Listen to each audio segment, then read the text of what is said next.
ایک دن نا اللہ کے نبی فرمانے لگے کہ جب اللہ نے زمین بنائی تو زمین کانپنے لگ گئی، تو اللہ نے نا پہاڑوں کو میخے اور قلعے بنا کر زمین کے اندر لگا دیا اور زمین تھم گئی۔ تو صحابہ نے عرض کیا کہ یا رسول اللہ صلی اللہ علیہ وآلہ وسلم، کیا پہاڑوں سے بھی کوئی طاقتور چیز ہے؟ تو میرے حضور فرمانے لگے ہاں نا، پہاڑوں سے زیادہ طاقتور لوہا ہے، لوہا پہاڑوں کو بھی توڑ کر رکھ دیتا ہے۔ تو پھر صحابہ عرض کرنے لگے کہ یا رسول اللہ صلی اللہ علیہ وآلہ وسلم، کیا لوہے سے بھی زیادہ طاقتور کوئی چیز ہے؟ تو حضور فرمانے لگے بالکل نا، لوہے سے زیادہ طاقتور چیز آگ ہے، آگ لوہے کو بھی پگھلا کے رکھ دیتی ہے۔ تو پھر صحابہ عرض کرنے لگے کہ یا رسول اللہ صلی اللہ علیہ وآلہ وسلم، ہماری جان مال سب آپ پر قربان، یا رسول اللہ کیا کوئی آگ سے بھی طاقتور چیز ہے؟ تو پھر حضور فرمانے لگے بالکل ہے نا، آگ سے زیادہ طاقتور چیز جو ہے وہ پانی ہے، پانی آگ کو بھی بجھا کے رکھ دیتا ہے۔ تو پھر صحابہ عرض کرنے لگے کہ یا رسول اللہ صلی اللہ علیہ وآلہ وسلم، کیا پانی سے بھی کوئی طاقتور چیز ہے؟ تو حضور فرمانے لگے بالکل ہے، پانی سے طاقتور چیز وہ مومن ہے جو کہ دائیں ہاتھ سے صدقہ دے تو بائیں کو پتہ ہی نہ چلے۔ آج ہم دکھاوا کرتے ہیں نا، اعمال کا دار و مدار نیت پر ہے۔ اگر آپ کچھ چیز دکھا رہے ہیں تو پھر اس کے اندر بھی ایک چیز ہونی چاہیے، رغبت ہونی چاہیے، تاکہ دوسرا اس چیز کو دیکھے اور وہ بھی یہ عمل کرے، پھر آپ کا دکھاوا نہیں ہوگا۔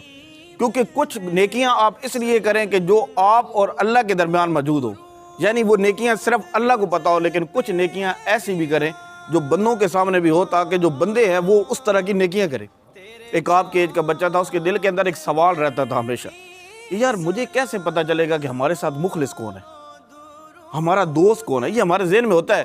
وہ نا لوگوں کے ساتھ بڑا اچھا رویہ رکھتا تھا، محبت والا رویہ رکھتا تھا، اس کے کسی دوست کو کوئی کام ہوتا تو وہ بڑھ چڑھ کر اس کا کام کرتا تھا، ہر کی مصیبت میں شامل ہوتا تھا، لیکن دل میں ہمیشہ ایک خیال رہتا تھا۔ کیا خیال رہتا تھا؟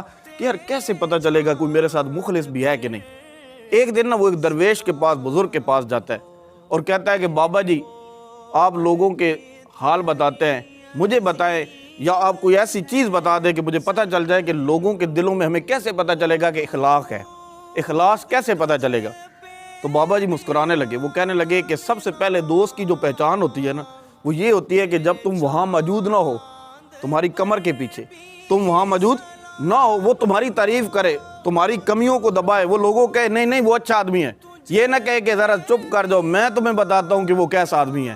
یہاں تو حضور نے فرمایا تھا نا کہ جب کوئی شخص کسی شخص سے یہ پوچھتا ہے کہ مجھے بتاؤ وہ کیسا آدمی ہے، اگر وہ شخص یہ کہہ دے کہ رک جاؤ میں تمہیں بتاتا ہوں وہ کیسا آدمی ہے، تو اللہ کے نبی فرمانے لگے کہ اگر وہ اس کا عیب کھولے گا، وہ خود ساتھ پردوں میں بھی چھپ جائے، اللہ تعالیٰ اس کا عیب کھولے گا، اسے ذلیل و رسوا کر دے گا۔ تو حضور فرمانے لگے کہ ایسا عمل بالکل نہیں کرنا چاہیے۔ تو وہ بابا جی کہنے لگے کہ ایک تو وہ تمہارے بیک پیچھے، یعنی تمہارے پیچھے وہ تمہاری تعریف کرے، اور دوسرا یہ ہے کہ جو تمہاری کمیاں، تمہارے اندر کوتاہیاں ہوں، اس کے باوجود بھی وہ تمہیں برداشت کر کے تمہیں سینے سے لگائے، وہ اصل دوست ہے۔ اور بابا جی فرمانے لگے تیسری بات یہ ہے کہ جب بھی تمہیں کوئی ضرورت پڑے، مشکل وقت آ جائے، حالات مشکل ہو جائے، تو وہ تمہیں چھوڑ کر نہ جائے، بلکہ ہمیشہ تمہارا ساتھ دے۔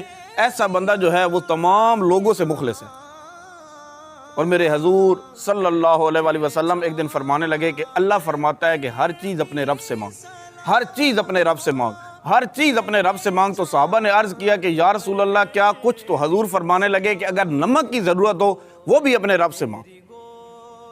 میرے حضور فرمانے لگے اگر نمک کی ضرورت ہو تو وہ بھی اپنے رب سے مانگ۔ اور ترمذی شریف کے اندر بڑے خوبصورت لفظ ہیں کہ جب کوئی شخص اللہ کے آگے ہاتھ پھیلاتا ہے تو اللہ تعالیٰ فرماتا ہے کہ میری شان غیرت یہ گوارا نہیں کرتی کہ میں اس کے ہاتھ خالی لوٹاؤں۔ کر کرم اپنا کہ آئینے کو بھول جا، ہم تجھے بھولے ہیں مگر تو نہ ہم کو بھول جا، وقت کے روندے ہوئے دنیا کے ٹھکرائے ہوئے آئے ہیں تیرے پاس ہاتھ پھیلائے ہوئے، اے میرے مالک اگر تو نے ہمارا مقدر نہ بدلا، بتا یہ کامل نظر کس لیے ہے، یہ در کس لیے ہے، یہ گھر کس لیے ہے۔ تیرے چاند